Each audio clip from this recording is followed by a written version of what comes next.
To be honest, I've been quite impressed for the level. To be honest, I have never seen I don't watch any game of the A-League when I was in Spain or when I was in England.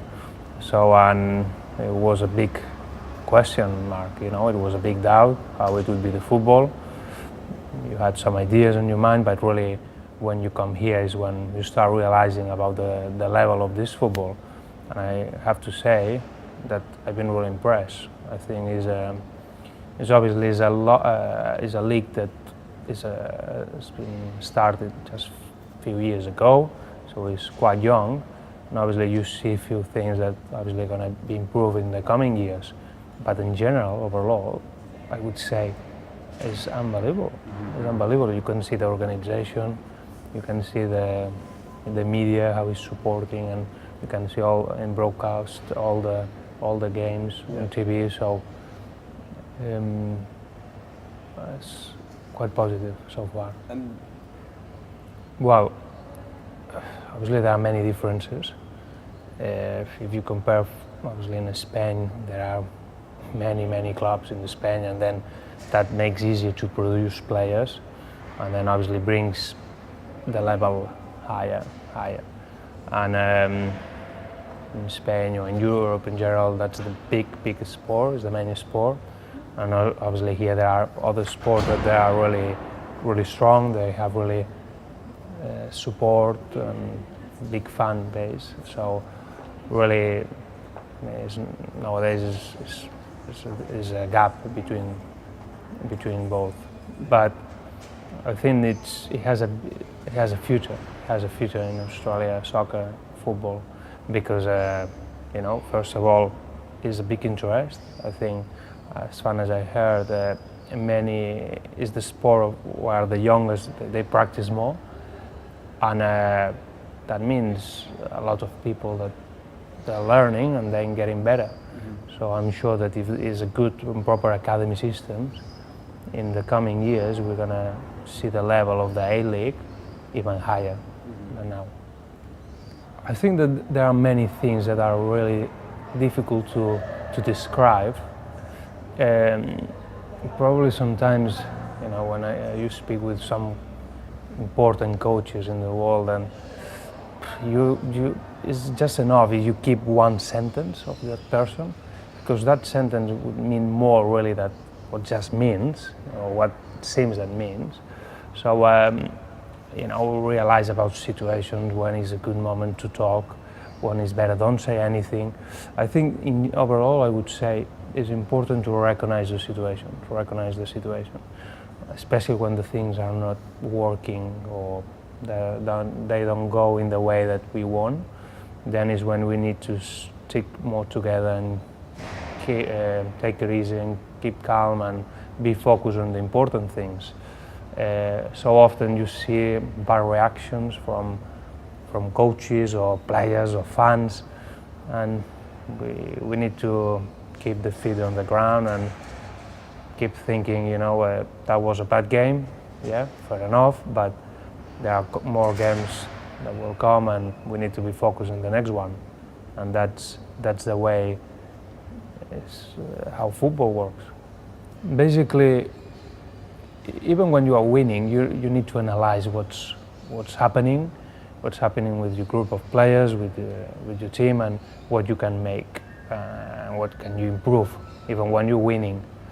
Obviously when you're losing even more, because that tells you that the things are not smooth and they are not good enough.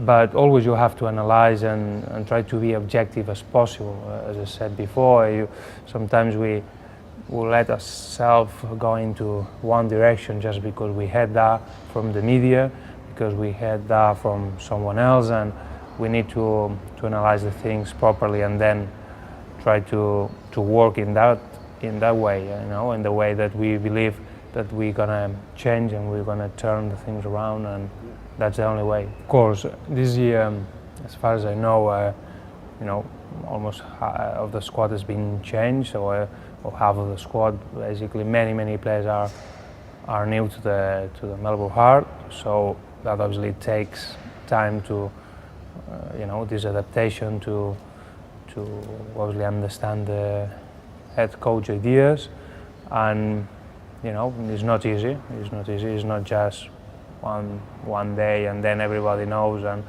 everything works perfect. So it takes time, and I'm sure that the players are committed and they are knowledgeable of what we want to do. And as John said many times, we are in the, even sometimes it's difficult to believe for the bad results, but we are definitely in the good track.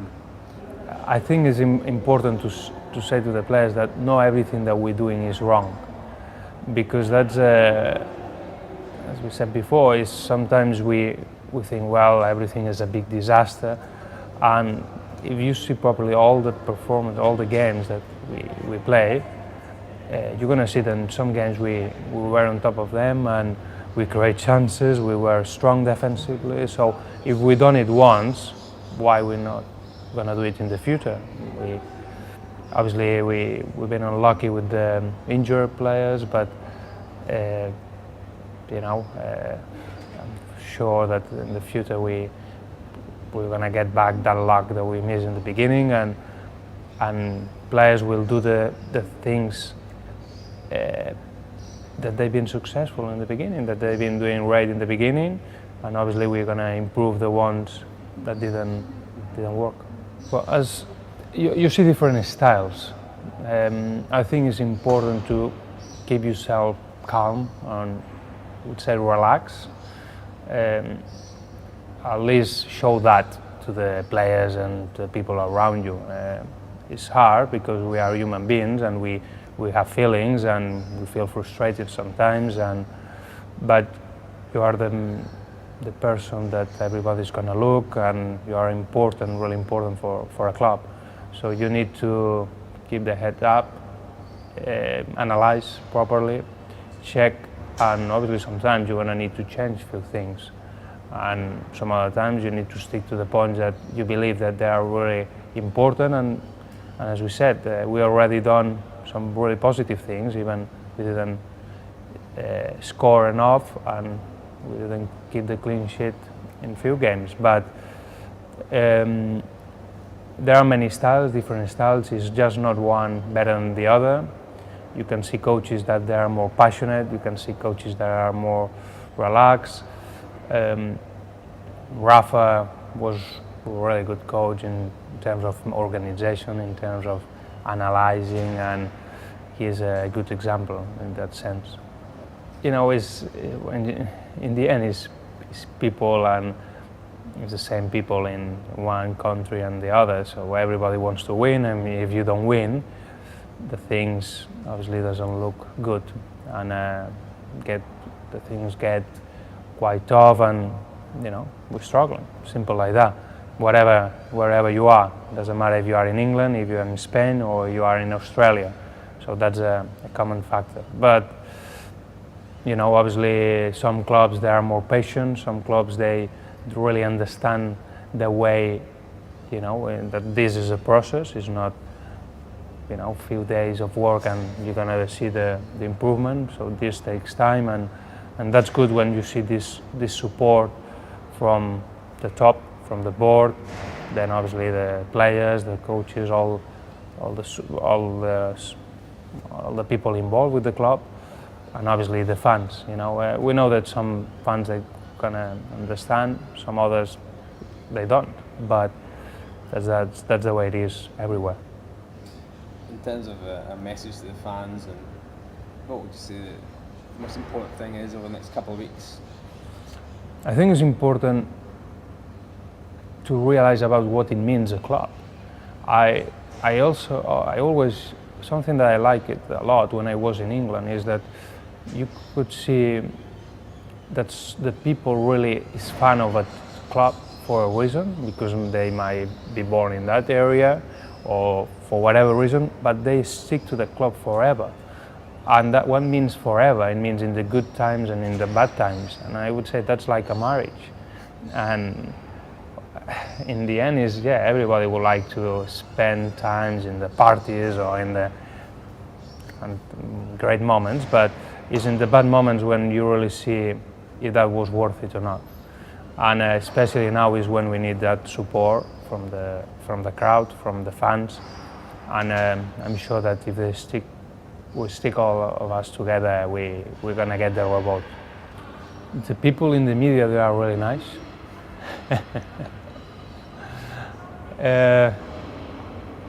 Be sure you put this in the beginning. But there are many differences, like about the clubs and about the structure. Obviously, Melbourne Heart, is a young club, but it doesn't mean that they are doing the things in the wrong way at all. No. As I said in the beginning of this interview, I've been surprised.